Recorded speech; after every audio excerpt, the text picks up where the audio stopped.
Any government that comes to power usually vows to put up a strong fight against corruption in government offices. It will be a main argument in its party manifesto. But see this case. Isn't it a paradox? Kerala Home Department, coming under the purview of Chief Minister Pinarayi Vijayan, has not yet given the nod for the Vigilance Department to proceed in 141 corruption cases involving politicians, higher officials and heads of various public sector units. The Home Department has been sitting on these important files involving corruption at the higher levels for the past 4 years, according to reports.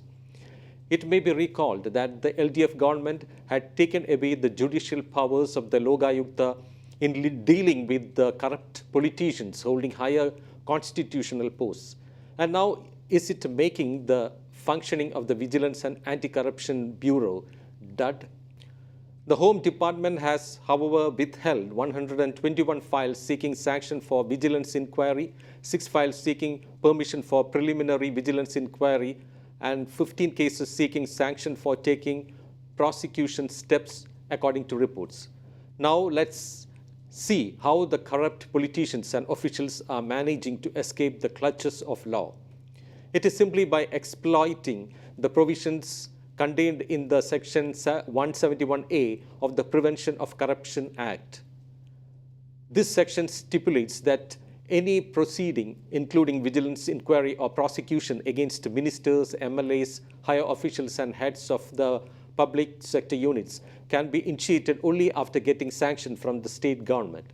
According to the law, the government has to give reply within 3 months to any file coming from the Vigilance Department seeking permission for inquiry or seeking permission for prosecution in corruption cases. But the LDF government has not returned any such file to the Vigilance Department over the last 4 years.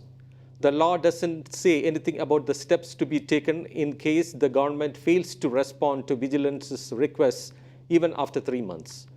Before the 2021 Assembly polls, the LDF tried to initiate prosecution steps against a handful of opposition MLAs in corruption cases.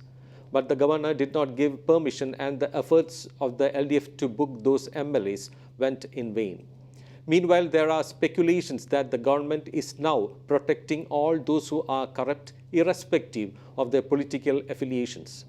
The election manifesto of the LDF, while coming to power in 2016, had made a promise to the people that the Vigilance Department would be made an independent probe agency.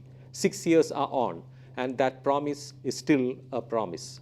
Now, the Vigilance Department's powers has been curtailed to conduct surprise anti-corruption raids at government offices and lay traps on corrupt officials. A record number of traps were laid to catch corrupt officials red-handed in 2021.